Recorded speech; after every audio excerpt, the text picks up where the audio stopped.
Hello and welcome to Phoenix Vision. I am Jess Farmer and I'm here with my brother Tony Muratori. How you doing, my man? You good? I'm great, Jess. It's great to be on the podcast with you today. So thank you. I'm looking forward to really diving in with you today. Oh, mate, likewise. We've been talking about this podcast for like a little while, so I've been really looking forward to it. So Awesome. I'll give you a little intro, mate. So Tony is my good buddy from the Chek Institute, who is also a Chek practitioner.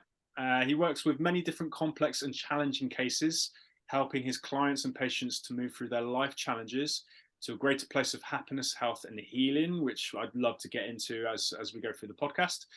I think we met on a course a few years ago live at the Chek Institute, and then we did a mentorship with our coach at the time, Warren Williams. And yeah, we got chatting. I think I really felt like I connected with you on the first meeting, and then I heard about your story, and I was like really blown over by what happened to you and then what you did for it in terms of your self healings, which I'd also love to get into within the podcast. So. Yeah, brother. I guess it'd be great to kick off by just asking you about your journey. So, what led you? What twists and turns did life take you through to come to this place where you were moved into healing people, helping facilitate people's healing journey because really they're healing themselves, Yeah. and everything that led us up to having this conversation now. That's a great question, Jess, and I'd really love to share a little bit more into just how I came to be here today doing what I really love. I always say that sometimes, and I've heard this from some of my mentors, that God's got a sixth sense of humour and you never really know what is laid out in front of you. But the beauty, the majesty of that journey brought me today here where it's really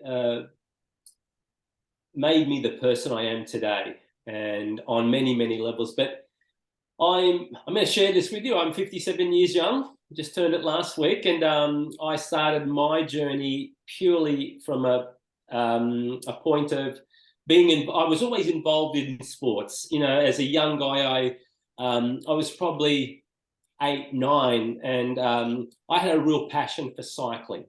And it was kind of that laid the platform to me going into the sporting arena. More particularly, I love cycling so much that I was good enough to make the youngest Commonwealth Junior program in Australia for the velodrome, which is indoor cycling. And that really kind of propelled me into the field of competitive sports, is where I wanted to go. And absolutely loved it. At the time, I was a very young and shy guy. You wouldn't think of it me because, my wife would always say to me now, either eat something or sit on your hands, because I'm a very expressive soul, love to communicate and love to talk. But it really brought out the best in me in that sense. Sport really brought out the best in me. It actually allowed me to go within a place that I felt so happy.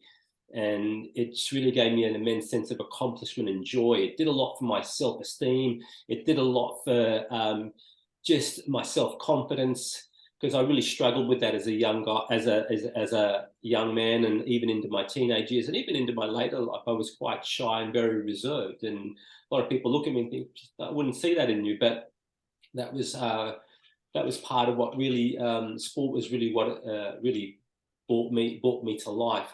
Anyway, fast forward from that, I was actually doing very well, and but the thing that really got me into what I was doing today was, at the time I had a bit of a niggling injury in my knee, and my coach at the time said, look, go get it looked at. So I went to a physio at the time, and the physio said, you might need a bit of rehabilitation work, or some strengthening work around my legs. Okay, great. So where I was living at the time in Australia, around the corner, there was a gym there. And sure enough, the gym was called Tony's Gym. So the gym that was owned by an owner by that name. Anyway, my mum came with me because I was probably 13, 14 at the time. So it explained to this guy I needed some, work done, some rehab work. And they said, yeah, we can do that. So anyway, as soon as I walked into the place, there was this energy, and I just went, wow, and I was just fell in love with the place. And so as fate would have it, I badgered my mother to go to this gym for school sport because it was on the, it was on the a list of sports you could do that at the time when I was in school that you could go to. So I started doing some weight training at this gym while kind of doing some rehab under the guide of a physio to strengthen my legs so I could go back into the cycling arena. So anyway, and lo and behold, I started doing some weight training and found I absolutely adored it. What it did for my self-confidence, my own self-esteem. I just felt this immense sense of joy. But at the time, had all these great photos of Arnold on the wall and some of the greater bodybuilders like Franco and Sergio Oliva, and you had the likes of, some of the greats, and I was like, wow. And I even had the, here's me at 13 or 14 asking the gym, and I said, I want to look like that. And he looked at me and said, well, buddy, guess what? You've got to do a lot of training. You've got to eat well. You've got to rest. So he was kind of when I think about it now, he was a very wise man. So anyway, here's me, all enthused. Anyway, as fate would have it, I sustained a serious car injury. I was the passenger in a car injury, and that changed my life. And here I am. Sorry. What age were you?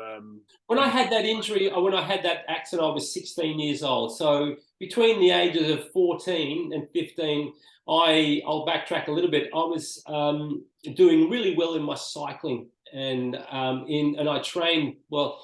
This is how committed I was to be. And my coach said, you've really got to train hard if you want to be, a great cyclist and one day eventually get to Commonwealth, level. So it was quite a big deal. But I was really focused on really wanting to becoming one of the best cyclists for my age in the velodrome. More enough, it was the kilometre time trial, which was in the velodrome. And that was, if anyone ever follows cycling, you can see the kilometre time trial. Some of these athletes, just phenomenal athletes, and their strength, their power, their speed that they really have to generate to really do something really exceptional in the velodrome. But that's what drew me into that, because it was almost bringing out this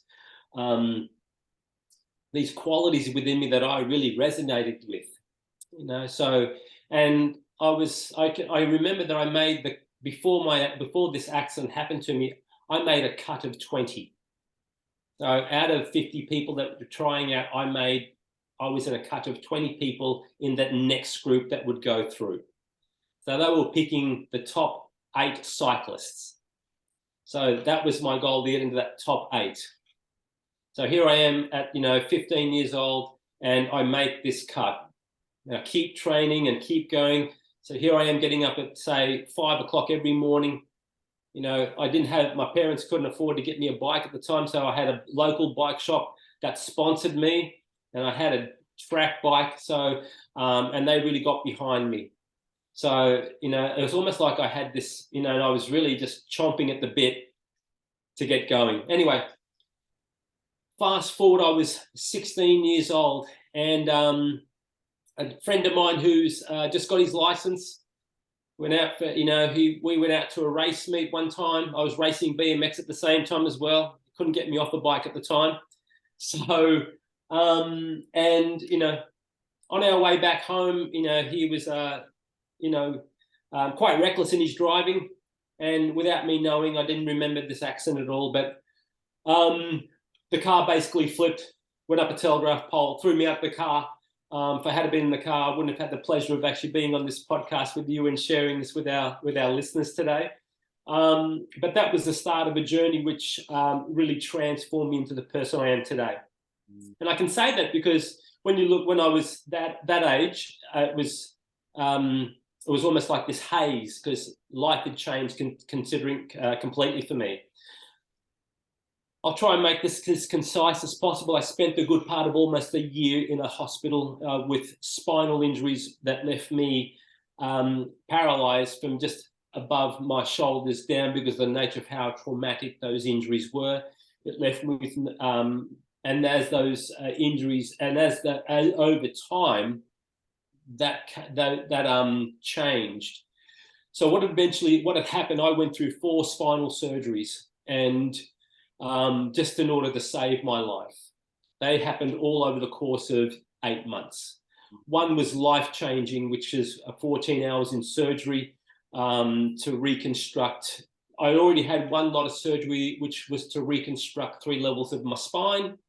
And that just to stabilize and keep me alive, because I had a lot of not only damage through the discs and the vertebrae and all the muscles. 3 discs came out because they were completely ruptured beyond repair. I had nerve trauma, I had spinal cord bruising, and I had a whole host of complications because of the nature of my injuries. So fast forward, I had a second operation, which was 14 hours just in order to try and reconstruct those spines. The first one I had was to put in rods in my spine, which kept my spine straight because it was all over the place. They reconstructed most of my spinal muscles and even around my trunk to the front of me. So it was quite profound. So I lost the feeling of my legs, and because everything came away from there down, because the injuries were localized right around my lumbar spine at the 2nd, 3rd, and 4th junction of my lumbar spine, and even partly down to L5 as well. So I recovered from that surgery because I didn't think I was going to. But the thing that really helped me was my level of fitness, because I was such a fit guy from all the cycling and all the fitness I'd done there. That really saved my life. So thereafter, I have, yeah, right? Yeah, can I just jump in and ask a question? Because Sure. I'm really interested about what you were going through psychologically during that time. Because my God, like for something like that to happen to an adolescent, well, to anyone, Yeah. but an adolescent who's got an active, promising future within the world of cycling, really in love with the training of his physical body, active, doing stuff every day, focusing on his dream, for that to all be taken away in one fell swoop. I can't begin to imagine how tough that must have been. Jess, it was a very interesting ride, and when I was in the hospital, one of the things that struck me was it felt like a blur, and I because I was under so much pain medication, it was just this haze I was in. I was having hallucinations because I remember one time lying in, and not being able to move, and just seeing, I was hallucinating and seeing, just, I felt like it was almost like I was involved doing a ceremony and having, in some ways, and like I was having an ayahuasca ceremony or some sort of, a ritual, and I didn't know exactly what was going on, and a lot of it was kept from me to stop me going into shock. So my parents weren't allowed to say, well, this is going on or that's going on. So, there was always very reassuring conversations that were had with me, but the stress of it really, really changed my life. It was almost like when I was conscious enough to really come to grips with what was going on, it was almost like I kept saying, my life's over, and people were saying, you're never going to be doing this, you're never going to be doing that. And that set me up for a whole lot of other complications later on, mentally and emotionally. But at the time, if I can just speak about the time, it's almost like being caught in a time warp, going and you're being transported somewhere else and thinking, this is not my life. Who am I? What's going on? And I didn't really understand. It was almost like I was having this out-of-body experience, and I was fighting with my soul saying, this is not what I came here to do. And I was so it's because the nature of the injuries is so profound. It was more around before I'll give you some context so you can probably understand this.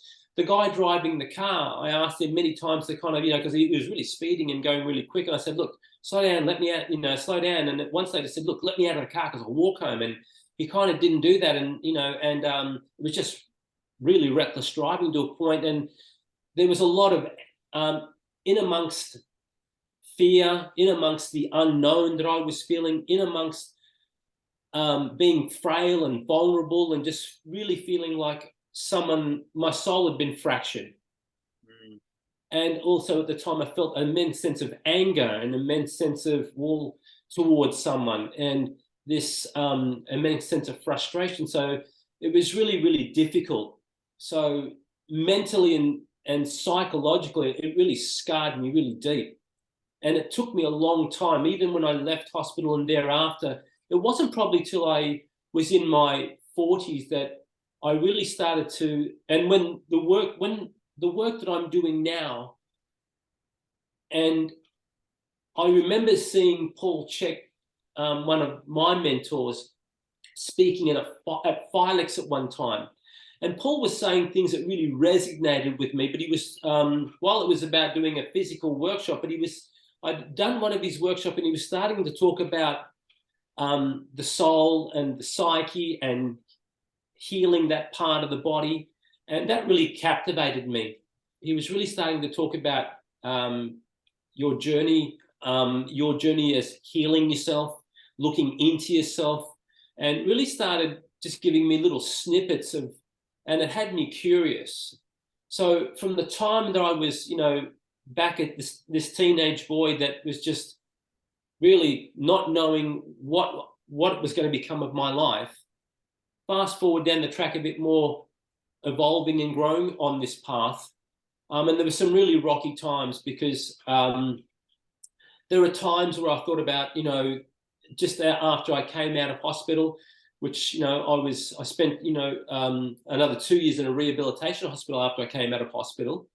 And all through that time, I was still questioning my life. I was still very angry or very frustrated, and I was emotionally and mentally, I just felt like I was a wreck. I was just all over the place because these feelings of anger, these feelings of trust issues. I had a lot of trust issues because asking, I felt like, this guy driving the car, asked him many times, slow down. And I knew this guy's a good mate of mine, and at the time he just really didn't care about that. He just, was hell bent, and a young guy with his, on his learners and just, on his P's and going nuts, and so that whole journey right there was one of the most painful experiences of my young teenage life. But the irony behind it was it set me up for my own hero's journey, if you will.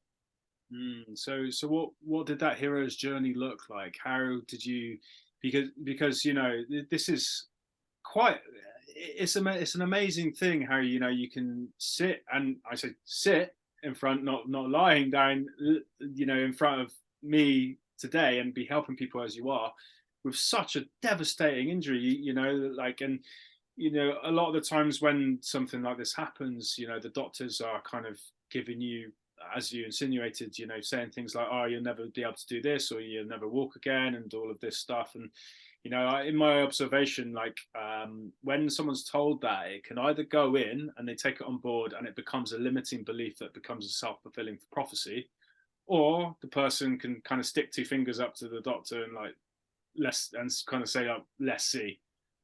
And that's not to negate the doctors in any way. My Jesus Christ, you had 4 life-saving spinal surgeries. God bless, But yeah. So how did you go from this earth-shattering, life-shattering event to now healing people or helping people heal now, and sitting in front of me in a great state of health, looking damn good for a 57-year-old? Well, Jess, you just touched upon something that and something that was very powerful because I heard no so often. I had 2 surgeons that were kind of working together at the time, and one was one of the best spinal surgeons in all of Australia at the time, and the other one was considered the same. At the time, there was this, for some reason in Australia at the time, there was a lot of spinal surgeries going on because of rugby injuries and traumatic rugby injuries. Anyway, and I was always, when I left hospital, they always said you'd be almost normal. What that is, I don't know. So here I am going home with, I still had to have another surgery. So I had the special brace put on because I had these rods in my spine. I was going home in a wheelchair with braces and calipers on my legs still. And here I am going home, with the house being completely redone. And my journey started from people always saying no to me.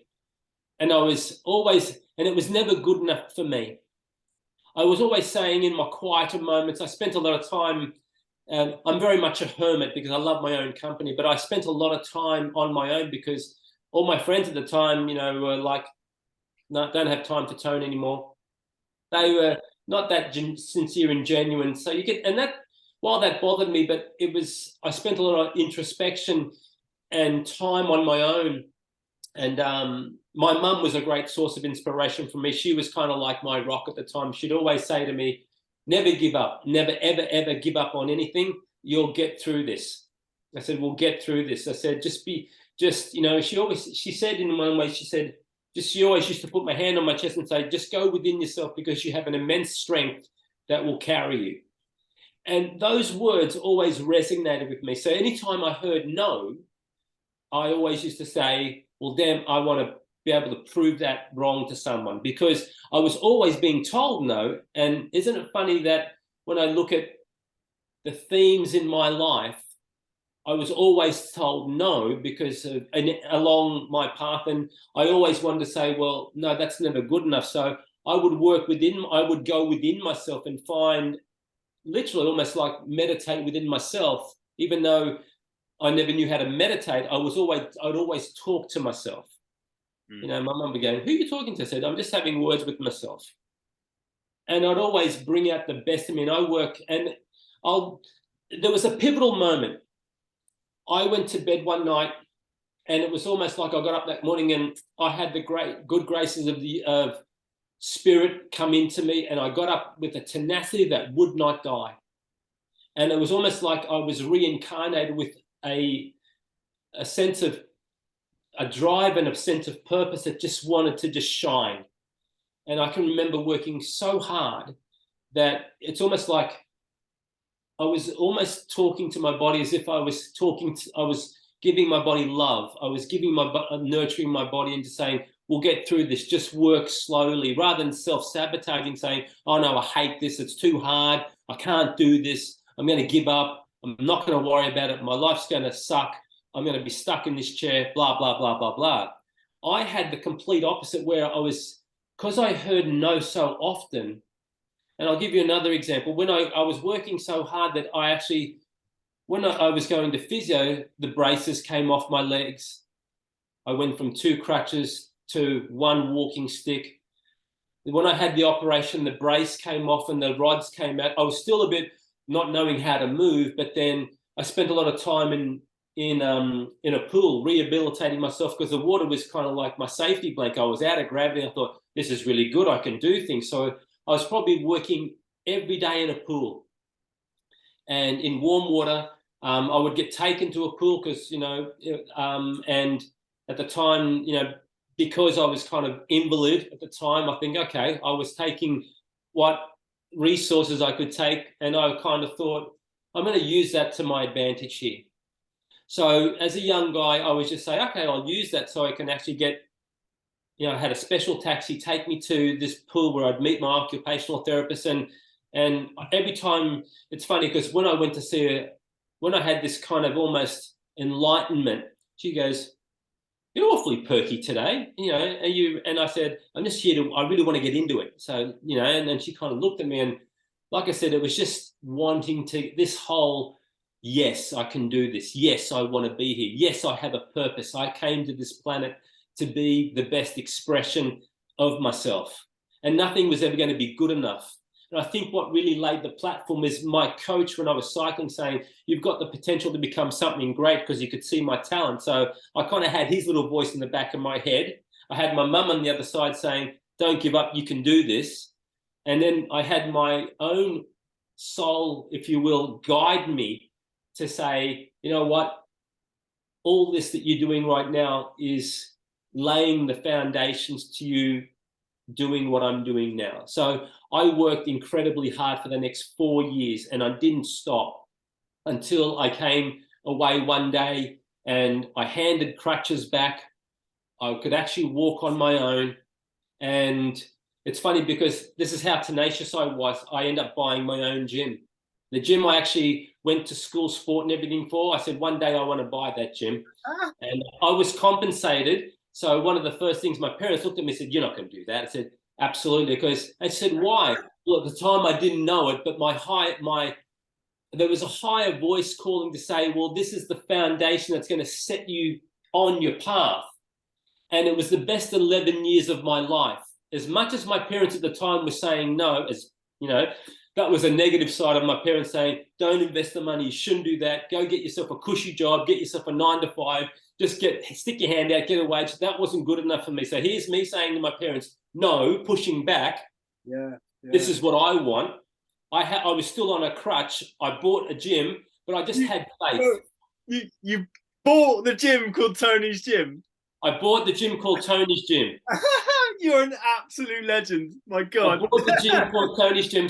And I bought it from there, and it was run down. It was old. So I had a vision. So I want to make this one of the best places that people can come to. Sure enough, I closed it down for a month. I said to much to my father's disgust, because he wasn't really on board with that, but he could see that I was very passionate about it.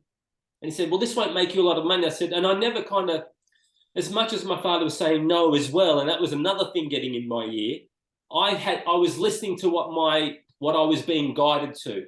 Mm-hmm. Sure enough, within the first, so in answer to what I'm doing today, it was everything that was being laid out in front of me that I, through my own hard work, through my listening to my, if you will, your inner voice, your soul's calling, what your heart was telling you, I listened to that. I ignored the naysayers, and I just focused on what was important to me. Being alone at the time was probably one of the best things that ever happened to me, because it allowed me to go within myself and see exactly what I wanted. So, and when that happened to me, it was one of the truly the best years of my life, because then I started studying about, and I thought, I originally wanted to become a physio or a chiropractor, but when that happened, when an accident happened, that went out the window. And I kept thinking to myself, what is it that I really love to do? I love to help people. I said, why? Because I know, and I always said, this is my own experience, and I can really come from a place of authenticity, from really understanding a person. If someone had pain, for example, you know, I could really go in and through my own experience, see how I could help that person through the physical, where I could structure a great program and they could heal, talking about nutrition at the time, you know, and because when that accident happened to me, I went back to uni and I did a degree in nutrition, because it was something I loved. So I was working in the gym and actually studying part-time, because because that's something I loved. So here I am, and if memory serves me well, I was 24 years old and actually took the keys to the front door of the gym that I just bought. And I was just busting at the seams. I was still on one crutch, but that didn't bother me. It was all yes as far as I was concerned. And it just laid the gateway for me. This is where I find myself today. That journey allowed me to pick up tools to put in my toolbox, metaphorically, that would eventually help me to become, for me, doing some work that was really truly inspiring to me, but inspiring to see people make change through their own challenges. So like I said, it was always no. That no never was something that I could never resonate with, because I had other ideas in mind. It was funny because I had many life after death dreams. I had 2 of them when I came out of hospital. And I was always guided by my archangels. And I was always guided by a presence that was surrounding me. And I felt that presence all the time. And I remember, actually, I'll share this, but I had one out-of-body experience where I was actually seeing myself physically walk through this great blue beyond. And through this, I saw this beautiful place where people were hanging out. Now, some of these people were family members who weren't alive, that weren't with me. And I saw all sorts of masters that at the time I was studying meditation, because I later got into that. I started studying everything I could get my hands in terms of some spirituality context, in terms of the chakras at that time. I was learning about that. I was learning about astrology. I was learning about things like yoga, and just some of the masters around various yogis. Yogananda's work was one that really stuck out at the time I was looking at his work. And it all made a profound influence in my life, where I started to really see and transform into the person I really wanted to become. So through hearing no, that all became, yes, everything's possible, and everything still is possible. I teach my patients and clients, they probably like you do, that nothing is ever impossible. Everything is possible. What do we want to attract? What do we want to bring into our life? And create and empower that person to step into their own power, their own bliss, their own divinity. So my journey my journey through Tony's gym was a platform. It was one of the most beautiful times of my life. I never knew a thing about business. I learned these skills along the way. So much so that I became the runner-up in the Small Business Awards for one of the best gyms within a 100-mile radius. After 5 years of having that gym, people wanted to come to Tony's gym. It was like my baby. You know, people wanted to come and see Tony. I just had this infectious energy. They wanted to come in and train at Tony's gym. And it catapulted me into essentially where I am today. And so from that the curtain came down in near 2000, because I was married at the time, and it wasn't the greatest marriage. Can I just jump in there and just absolutely add a thought and ask a question? Sure. Man, I just got an image of just like walking into a gym. It's like, hey Tony, how you doing? But it'd be more it was like that. It'd be more like, hey Tone, how you doing, mate? It was like that. It was the place was just this beautiful gym where it had such a beautiful camaraderie. It was this great sense of community. There was this great sense of genuineness about it, because you can walk into some gym today they're full of poses and you had all sorts, but it was something really genuine. And it was probably one of the greatest. I learned so much in training. It's funny because when I started, before my accident, I started training with a guy who was exactly my age, and he was been training all his life, and he kind of taught me the basics of how to train, and that kind of stuck. And I just then started studying everything about weight training, and I started studying everything about weightlifting and how to train correctly and all this type of stuff. And sure enough, before I knew it, people were getting some tremendous results, and just feeling and looking great. And it was a great time. It was really a great time. So it became, and I then started competing as well as an athlete. I got involved in natural bodybuilding, and because I was always said no, if I go backtracking a bit. Yeah, I actually wanted to ask a question around no. So yeah, so many times in life that when we should maybe do something, but we say no to other people, or we say no to ourselves, we deny ourselves. And then there's so many times in life whereby we maybe shouldn't do something, we should say no to that, but we end up doing that thing. And then maybe it's like going along with the pack when we don't want to, or going out drinking with people when you don't really want to. So so what could you comment on, since you've gone through such a profound teaching and life lessons, or several life lessons around saying no, and on both sides, what can you share about when to say no and when to say yes to things, and the benefit of saying no even when it's difficult? And also, what can you say about saying no when you should say yes? It's a great question. And probably at the time when I was involved in running my own business, I was always the yes man, because I was always, part of my archetype was the caregiver archetype at the time, because I felt like I had different hats on in archetypally that I wasn't aware of at the time, because I didn't really know about that work. So in answer to the question, I found saying no to becoming very hard. So it wasn't until later on at the time that when I started doing more work within myself, it was almost like I was getting very clear on my own core values. And I heard this through some of my great mentors and teachers, where I learned through my own experiences.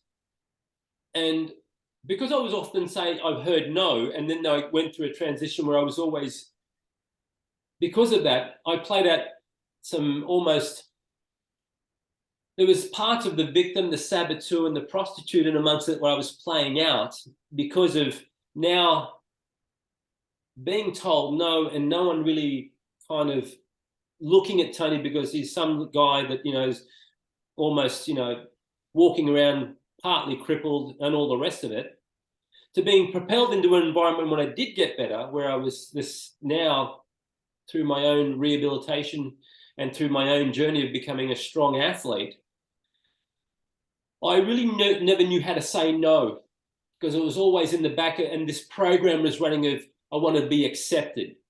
I wanted to be liked. I wanted to be, you know, at center stage, because of always hearing no, being suppressed, and being around very negative people and no one ever accepting. So, and that created more problems, because then when you come away from that, you're still saying, well, you're still kind of walking, you take the clown mask off, and then you have a whole nother lot of problems, because now I've gone from wanting to be accepted, liked, and just wanting to be recognized because I wasn't back there. So that taught me a lot of lessons as well, because I was always sabotaging myself and I was prostituting myself because of wanting to be accepted, or more people wanting to train with me because I wanted them to like me, but they were generally coming because they wanted to be there. They didn't really see that side of Tony. So fast forward to here now today, it's been my journey has been such that I've been very clear about establishing clear core values, so I know when to say no. So, and there are times where, and how I communicate this to the people I love around me. So we have a clear understanding of, if I say no and I look at various parts of my life, whether it be personal, professional, or in relationships.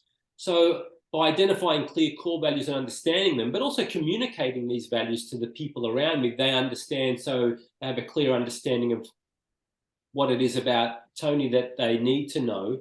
But but then it allows me to say then I get very clear about what I'm saying yes to.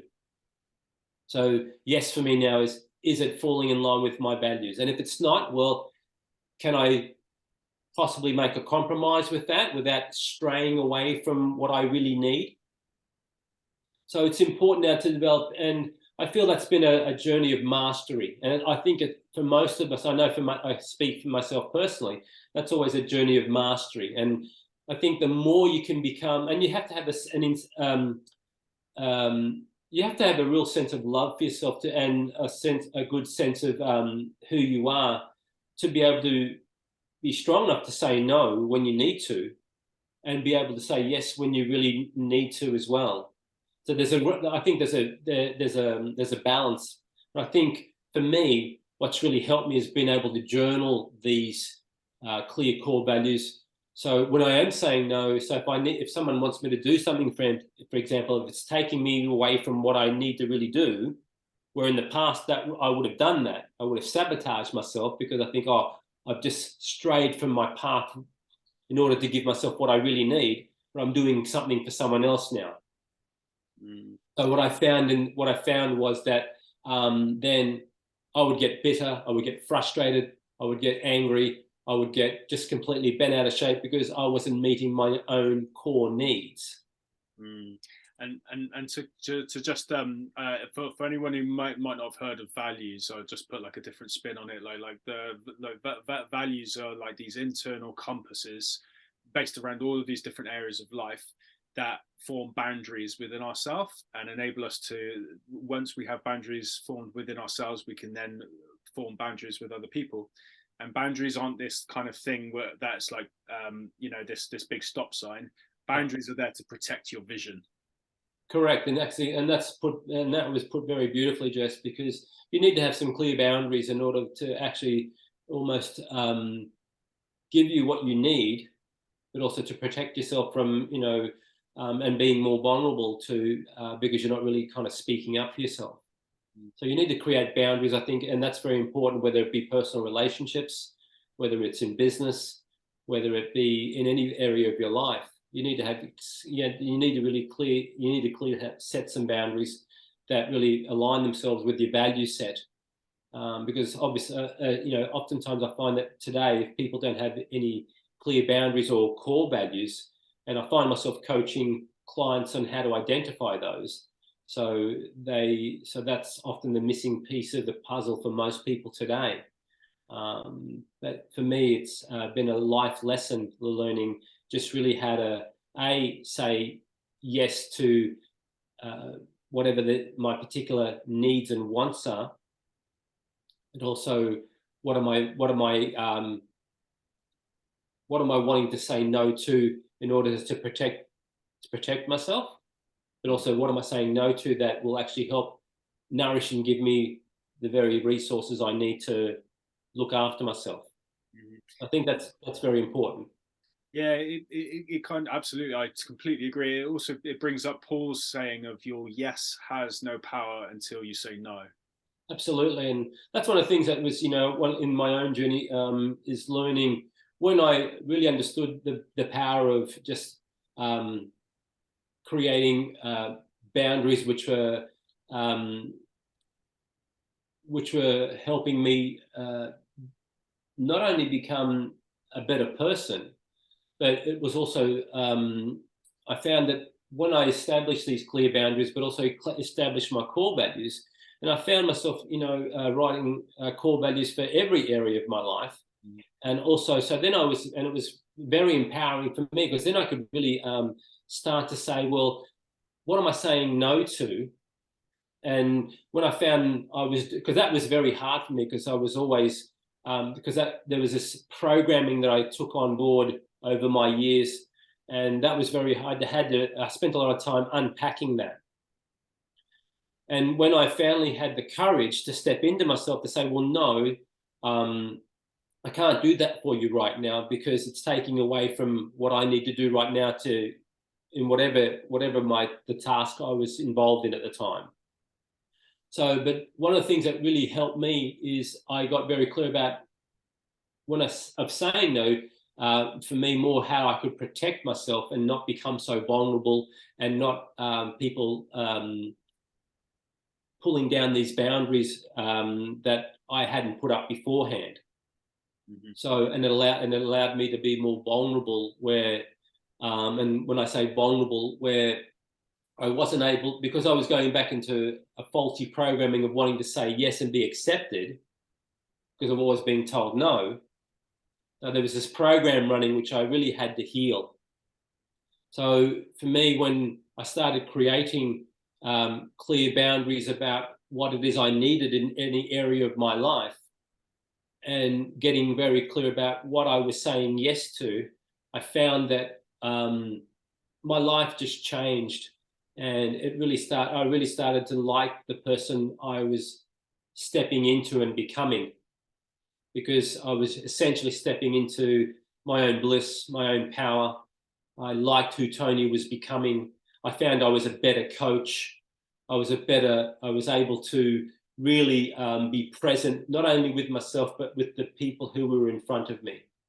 Because through my own journey, and I know when people come to me who are in pain, well then through just my own clear value set, having a clear set of boundaries, and I found I just felt more centered, more at peace. My clairvoyance just improved even more so. But when I was actually doing the work with patients and clients, it allowed me to just really tap into myself.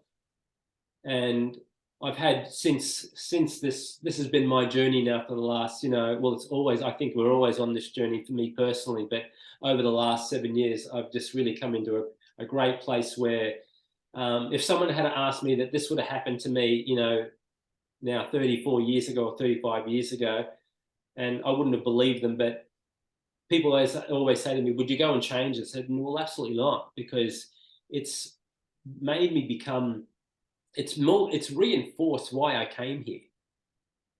It's really reinforced that I came here of why I've come to this planet and why I'm here.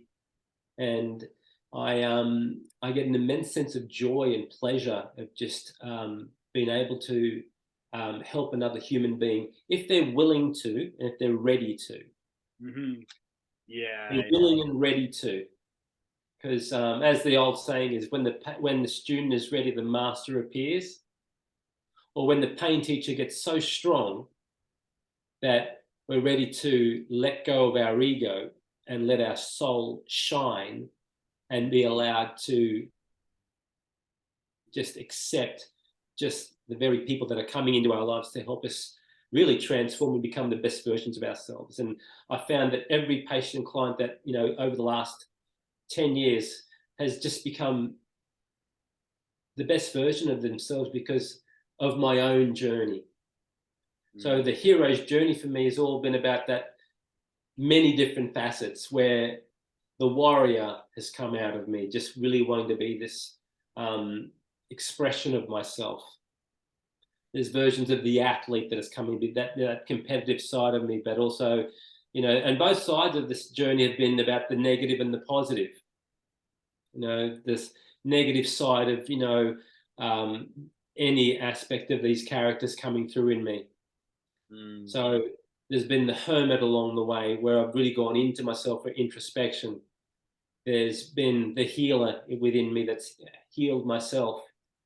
Through that, I've become a teacher, where I teach people how to manage themselves so they can create whatever they want to achieve. Because I often say to people that nothing is ever impossible. Everything is doable. It's just what we switch on to. But that's easier said than done, because I know that, because when you hear no all the time, people, and often I was saying, well, how do I get from there to here? So yeah, there's been a collective mix of beautiful resources that have come into my life. And I think none more than that's been so powerful is really getting clear on what it is that you're aspiring to create. And that only comes about by knowing when to say yes and no. Yeah. And you've got to be courageous enough to do that, because it can be often hard to say no because of, you know, a previous programming or a program that's running. So, and we've really got to stop and identify that. And if we can be brave enough, then it's, what do you want? I don't like to say want, but what is it that you want to create? And what are you no longer wanting to put up with? Everything else is potential in the middle.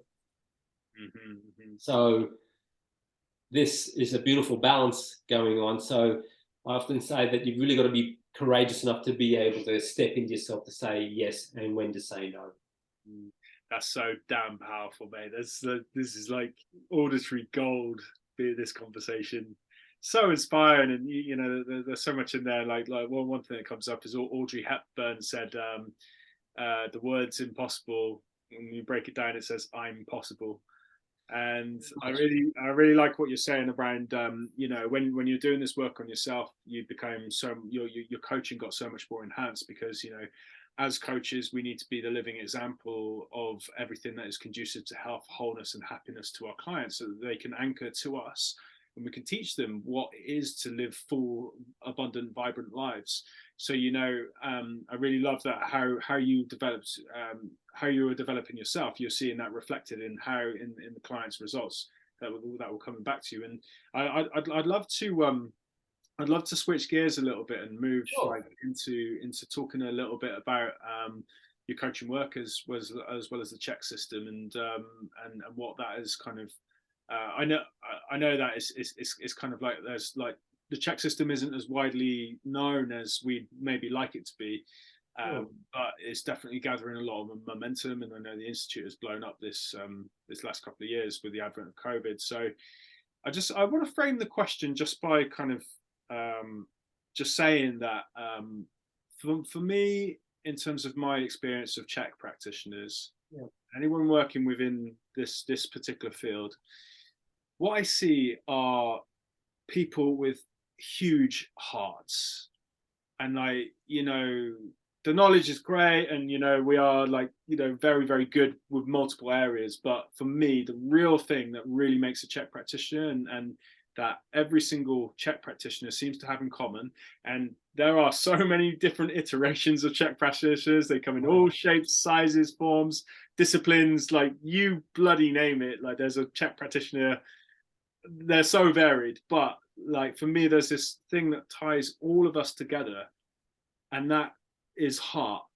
So loving, so caring, so really willing to really do go the extra mile for their clients and patients. And a lot of us as well, we come from backgrounds similar to, well, obviously not maybe similar to your story, but there's all sorts of stories of people coming from places of pain and transforming it into empowerment.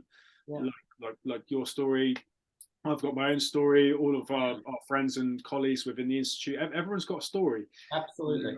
Of them being in some sort of pain, and it led them into the Czech system. So yeah, with that preface of like all the Czech guys being so connected with the heart, what can you say about the system, your experience of the system, and then maybe leading into how your system is helping to transform people's lives? Because we had a phone conversation a couple of weeks ago, and I was listening to just some of the stories you're telling me about you giving people's lives back, essentially. So yeah, if you'd like to share a little bit on that, please, brother. Sure. Well, very quickly, I got involved with the Czech system, I think, way back in 2002. It was purely by coincidence, because at the time, just to give you a bit of just to lay the foundation, I was working, in gyms for quite, after I left my gym and moved on from there, I was working in, at the time, Healthlands, which became Fitness First. And I was literally going to Filex, which is, for the listeners, it was one of the biggest trade shows in Australia. And we had speakers from all over the world come for this. You could do workshops with, and, so long story short, my manager at the time said, "You got to go listen to this guy called Paul Chek." So I thought, okay. So I went to, you could pick some of the top the speakers you wanted to go. So I went to listen to one of his, because I was working with a physio at the time, real quick, and there was a few Swiss balls in the gym. People think, what are these odd shaped balls in the gym? And I kind of looked at one. I was using one with a physio who I was working with at the time. Anyway, I go and see Paul doing a Swiss ball workshop. He's always talking about, digestion as well. So, and stuff that he was talking about really resonated. So I was at a time where I wanted to do something completely different. So I was sitting here maybe wanting to go into doing some of the McKenzie work, which is all about the structure of the spine, cervical, thoracic, lumbar spine, and all of their derivations of the spine, how rehab from a physio perspective was looking at this. But at the time, my wife and I were dating at the time. She said to me, and she's very clued in. She said to me, "You ought to go down and have a look at this Czech work, because I think that might be something in there for you." So anyway, long story short, after seeing some of Paul's workshop, I decided to do, at the time, what was exercise coach. And I did that back in, I think, 2003. So, and the very course itself was just, mind-blowing for the time. So, and I have been actively studying, Paul's work along with others the last, I think it's 20 plus years now. So, and one of the things that it changed a lot of how I did my work.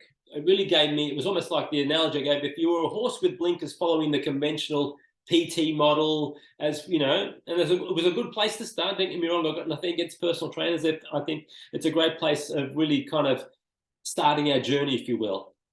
But when I started doing Paul's work, I found it was almost like the blinkers came off. I thought, oh, I can, I was looking at the body differently. There's more I could do. There was more assessments I could do, and more how to write a program that was different to what I've been used to, and maybe considering nutritional factors. And then I started. Then after being so inspired to do exercise coach back then, I did what was at the time NLC1, which was nutrition lifestyle coaching. which then changed to what we have today as holistic lifestyle coaching.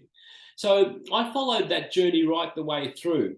And while I was really submerging myself in Chek, I kind of didn't get lost inside it. I was really kind of using, I didn't bounce from course to course. I probably did exercise coach and holistic lifestyle coach level 1. I did the older version back at the time, which was NLC 1, nutrition lifestyle coaching. And I just used that information itself for probably 10 years before I end up doing HLC 2. But just doing that work allowed me to make such a big difference in my clients' lives. It was amazing. But I found for me that I think I always used to say to other Chek practitioners, you don't need to be doing a lot more courses to get more knowledge. Master what you've got and apply it. And I kind of did that. Amen. And I was never kind of keeping up with the Joneses, so to speak. You know, I felt when I was ready to do a course, like it was 10 years before I did another Chek course, you know, which was, you know, I did that with Lee Brandon. I did what is IMS 2, you know. So I spent some time before I did another course, and then it just moved from there. And then the next time I did another course was with yourself, and we did IMS 3, which was, you know, with Matt Wall, and that was a tremendous experience.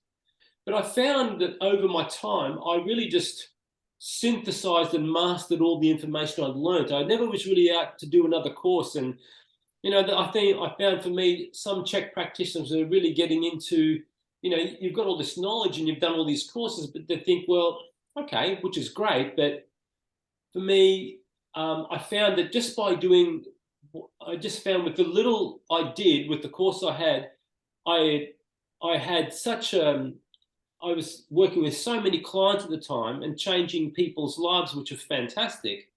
So I think for me, from where the work of the Chek Institute was there to now, it's really evolved and become something really, really unique, because they've added so many other resources along the way. So for me, I think, for example, like what they're doing with the Chek Academy is really good, because you're kind of bringing in a lot of other pieces of information which everyone can do over the course of a year's study.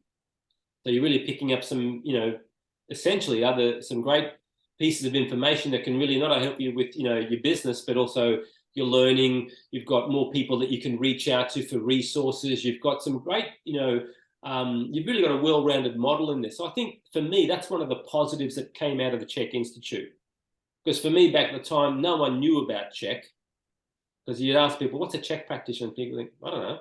You know, some guy that just, you know, does rehab. You know, you get that all the time. Some guy that does rehab. Yeah. So what kinds of people can the Chek system help? Because I know that, like, you know, we generally work with these like quite complex cases. They've been from person to person. I know that you've been working with quite a few like really complex cases, and you know, you've been able to help them where a lot of people haven't been able to help them. So who's the system good for, and who does it help? I think the system is good for everyone. I mean, you at the very grassroots level, this system can really help anyone, and I've seen that in my career. I think it can help the everyday mum. It can help the everyday person, whether it be a sports person, an office worker. It can help an amateur athlete. It can help, you know, an elite athlete. It can help anyone who's really going down the path of, you know, any mental and emotional challenges. You know, for me, there is no limitation as to what any one person you can help. It's just, there's such a big, broad blanket that, and I think for me, when you really embrace some of the basics in what Chek has to offer, I think for me personally, just how to eat, move, and be healthy, you know, that book is so profound that you could really teach anyone. You can teach anyone, and you can adjust your coaching to anyone. So you could be speaking to someone who's quite intellectual that really can take this information. You could be speaking to someone who's a lay person that can really digest this. You can speak to literally any human being, I feel. So you're not really restricted. So for me, the system, the Chek approach, or the Chek system is, it's such a great resource to help any human being on the planet, I feel. I feel as coaches, for me, it's becoming a great coach is, I think, absolutely essential. Because you can have all this knowledge, as you know, and all this information, but it's how you put your unique stamp on it and how you communicate this to people, how you coach people. I think that is really, really important in my view. And you can really help people understand what this is all about. Because then people think, oh, we'll have a greater understanding, because they themselves then become a great, almost their own testimonial. And then, well, I often say to people, was when people, come to, that have come to see me, they have a better understanding and they can explain it in their own words, because which is really important. I feel so. Yeah, we were speaking before the podcast and saying that it can actually be, because the system encompasses so much. Yes, it can be quite tricky to actually nail down exactly what it is, because it does so much. And the system has like an incredible track record in terms of treating medical failures. Very much. People who have gone bounced from therapist to therapist to therapist, they maybe got a little bit somewhere, but they didn't kind of get all the way, or the results that they might have got were temporary at best, but the pain always came back, or the challenge came back. And because the way I look at it is that the Chek system very much looks at the human body as a construct of physical, mental, emotional, and spiritual in nature. Yes. So any challenge within the body or within someone's life is really a challenge with all four of these levels, because all four of these levels are inseparable and interweave with each other. So really, like, the system is there to give a framework for how to treat someone in a holistic fashion, looking at all four of these levels. I think what you've just said encapsulates that really, really well. It's beautiful in terms of what you've said, because and I couldn't agree more with you, because it's one of the only system that really looks at this whole the body holistically. I don't like to use that word because it gets thrown around a lot today. It's become this new trendy buzzword where you look at it is, and it's this multidisciplinary approach to health, and it's actually in its truest form. And I think what the system has created is this knowing how to treat the body as a whole system. As you said, it's not just that physical, because oftentimes, I'll give you an example. People say, well, what makes this any different? Because when I'd coach clients, I'd coach them, very much on that physical, that mental, that emotional. The spiritual, I wouldn't unpack too much if people were ready to talk about that. That I would meet people at where they were. So you can meet people at any one of these levels and actually really speak to them in such a way. And that was the difference when people would heal. Like I said, and a lot of people were having greater success because, I used to work with 3 surgeons in Sydney, and oftentimes their clients, some of the clients that I was seeing that had seen them initially, and they would often say, what did you do differently? Because what I'm seeing right now is just, extraordinary. And then oftentimes I was fortunate enough to have a chat to some of these surgeons, because I gained their respect, and say, well, and they could really take away and say, well, I can see now why you've done what you have. And a lot of them were kind of on board with that, which was really, really good. So it was just, that was refreshing to them, because I said, you've got a system here that really kind of looks after that person as a whole entity, not just the sum of parts. Mm.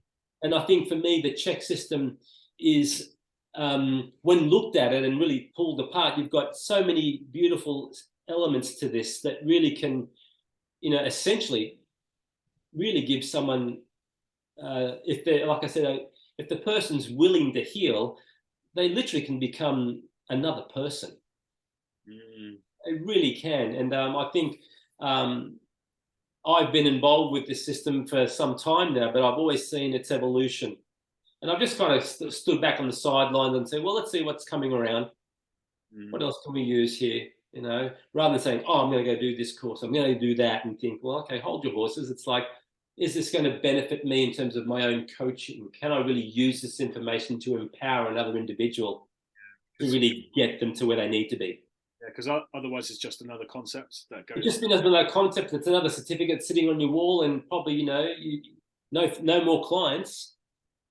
Whereas part of one of the advice I give to some Chek practitioners is master what you've learned and go and apply it with people and really get good at that. Get good at becoming a good coach. And if you don't, well, go and speak to other coaches that and get some mentoring, and then hone your skills, become really good at what you do, network, speak to other people outside the umbrella who can really help you, you know, get yourself out there and speak in the most, and I say to people, don't make it too heady for people, because some people, we can find ourselves getting really carried away. And I think, and I just say to people, and it just, you know, you probably know yourself, you speak to people and they start rambling on, people think, stop, you know, you've lost me. I guess I've been funny to share on that. Like when I first kind of, my first like year to 2 years of learning the Chek system, I was so damn passionate about it, so damn excited to be learning all of this amazing knowledge, this, you know, gluteus medius this and thoracic spine that, and, you know, getting all the in there with you know, all this complex anatomy and like biochemistry and just really, and then I was just basically reading off all of this stuff to the clients, absolutely bamboozling them. Yeah. Like, the client doesn't care or know or need to know what a gluteus medius is. I mean, the odd athlete client maybe, but like the average client is just not relevant. And I had to, my programs were so damn complex because it was a mirror of my own complexity within my mind that I needed to unwind. And I wasn't getting as good results as I got later on when I just started simplifying things. Absolutely. Talking with the person on their level, not giving them the stuff that's not relevant and they don't need to do, and connecting instead, because it was kind of like mental masturbation really, and lacking in connection. Nice. You know, and when I started focusing less on the nuts and bolts, which aren't important anyway, and more on actually connecting with the person in front of me, that's when some pretty cool things started to happen, really. Absolutely, and I couldn't agree more with you. It's like I was just saying, I was really talking it through my backside, you know, and you know, being so technical and complicated. People think, Tony, you know, that's not just, okay, fine, that's okay. And because you know, some of my clients I knew very well, and I think I'm, you know, but it's like now it's like, well, if someone asks me what it is, I have this beautiful little, you know, encapsulation of just keeping it real simple. And I just say to people, I'm just here to get you healthy. You know, I said, you know, if you're healthy, you'll never, you know, I said, I don't see too many people who, you know, sick people, if you're sick, well, you're sick. But if you're healthy, well, last I looked, you know, a sick body doesn't live in a healthy body, does it? So, and I think, well, I just say to people, if I can get you healthy, if that's, obviously everyone aspires to be healthy. So when people start rambling about, I'm Chek this and this and that, and people think, yeah, okay, right, over your head. You know, and I said, it's like people just switch off, and they think, well, and I think for me, this is where, as practitioners, I think there needs to be a bit of they need to shine the light on really just turning the language around a bit more, so, you know, we can just say to someone, this is what I do, in layman's terms enough where people think, you know what, I'd like to work with that person. Not I'm some IMS 1 or 2 and I know everything about, you know, structural rehabilitation. I can do all, you know, these fancy assessments, and this muscle does this, you know, that does that, and all, you know, and people think, okay, all I want to know is, can you get me out of pain? It's like a carpenter turning up to a job, and absolutely, and the person wants like a really nice table crafted for them, and the carpenter he gets his tools out and goes like, right, here's the chisel, and this is for this bit, and then this is the hammer, this is for this bit, and then this is it's just like, it's not relevant. It's just like, you know, just where's my table, man? I don't need to know how. And I think too, as practitioners too, when you've been involved with it a while, you can step back a bit and truly just, I think for me, is using the system, but using it in a way that really helps you and meeting the client of what they need. So it may be that I don't have to do a 3-hour assessment. I may need to, if someone's coming to me for back pain, well, I might just want to maybe meet that client and look at some of the issues around some of those assessments for back pain, as an example. Have an understanding of posture, but just meet the person at where they're at. And I think for me, it goes